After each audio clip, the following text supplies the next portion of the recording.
నీతో రహస్య ప్రదేశంలో నీతో మాట్లాడాలి, నీకు ఇవ్వాల్సినటువంటి ఉపదేశాలు ఉన్నాయి అన్నాడు. అయితే మనం ఆ ఉపదేశ వాక్యాలు నెరవేర్చుకునేటప్పుడు ఎలాంటి అంతరాయం కలగకూడదు. మనం కూర్చున్న మందిరంలోకి ఎవరు వచ్చి మనల్ని అంతరాయం చేయకూడదు, ఆ బాధ్యత నీదే అన్నాడు ఆ ఋషేశ్వరుడు. నేనన్నాడు లక్ష్మణుడిని పిలిచి, లక్ష్మణ, పెద్దవారు మనకి ఉపదేశం ఇవ్వడానికి వచ్చారు, ఆ ఉపదేశ వాక్యాలు పూర్తయినాక అంతరాయం జరగకూడదు, ఆ బాధ్యత నీదే. అలా కాదని ఎవరైనా అంతరాయం చేస్తే వాళ్ళకి శిరచ్ఛేదన దండన విధిస్తాం మనం అన్నట్టుగా ఆజ్ఞ వేస్తాడు. సరే, మునేశ్వరుడు రామచంద్రుడు గదిలోకి వెళ్తారు, తలుపేసుకుంటారు, వాళ్ళు మాట్లాడుకుంటూ ఉంటారు. ఉపదేశ వాక్యాలు సత్సంగము అన్నా ఉపదేశ వాక్యాలు ఋషులతో మాట్లాడటం అన్నా ఎంత గొప్పదో, వాళ్ళు మాట్లాడే సమయానికి ఎంత విలువ ఇవ్వాలో చెప్పడానికి ఈ కథ మనకి ఉపయోగపడుతుంది అన్నమాట. చిన్న కథే. అప్పుడు సరే, బయట కాపలా ఉంటాడు లక్ష్మణుడు. ఇంకొక ఋషి వస్తాడు, విశ్వామిత్రుడు లాంటి ఆయన.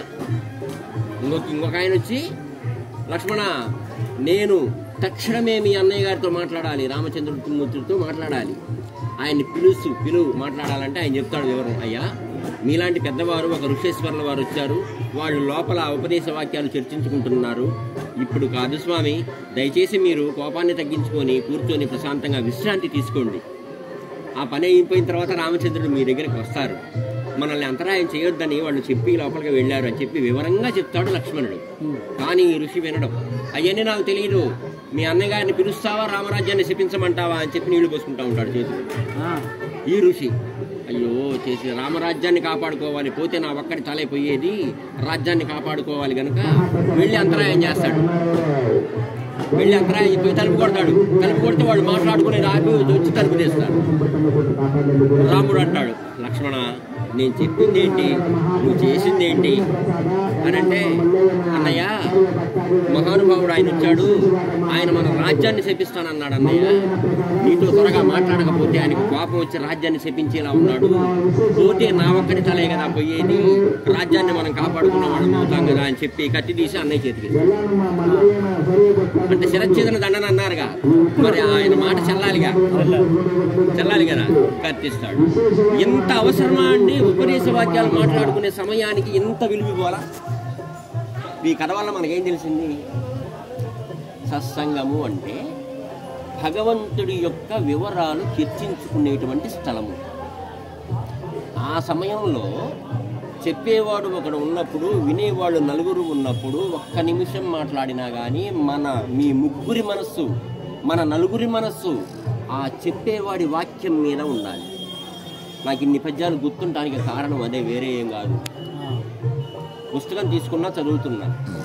పొద్దున్నే 8 ప్రాంతంలో టిఫిన్ చేసి ఇడ్లీ అట్టో తిని వేమన పుస్తకం తెరిచారు. పుస్తకం చదువుతా ఉన్నా, టైం 4 అయింది, అన్నం తింటాం మర్చిపోయాను. ధ్యాస పుస్తకం మీదే ఉంది, పద్యాల మీదే ఉంది. చదివినట్టు ప్రింట్ అవుతుంది. 30 ఏళ్ల క్రితం చదివితే ఇప్పుడు బయటకు వస్తుంది, అది లోపల ప్రింట్ అయ్యి కావాలంటే వస్తుంది నీకు వినిపించడానికి. ఎందుకు ప్రింట్ అయింది? వేరే ఏమీ లేదు, శ్రద్ధ, ఇంద్రియ నిగ్రహం. దాన్ని ఏమంటారంటే ఏకాగ్రత అంటారు. నువ్వు చేసే పని మీద నీ మనస్సు నిలబడదు, అంతే.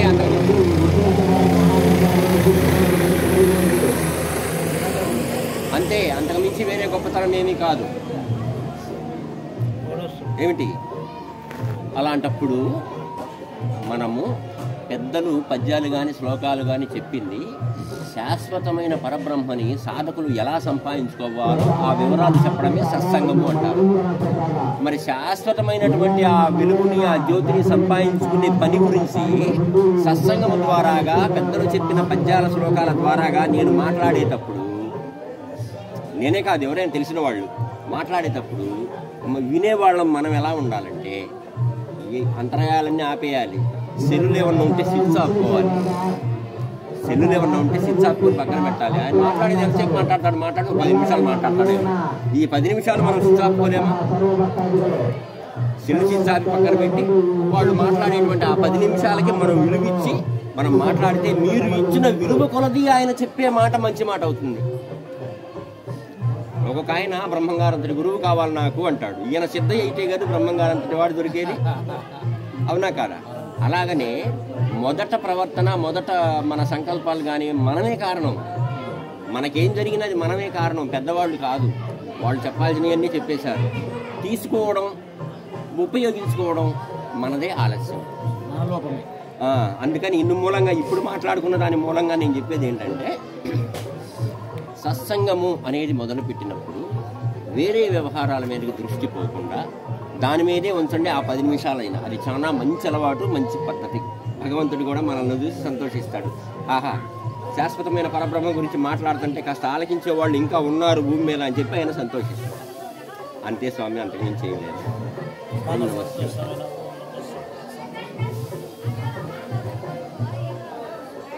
అందుకని సత్సంగానికి మనం విలువ ఇవ్వాలి.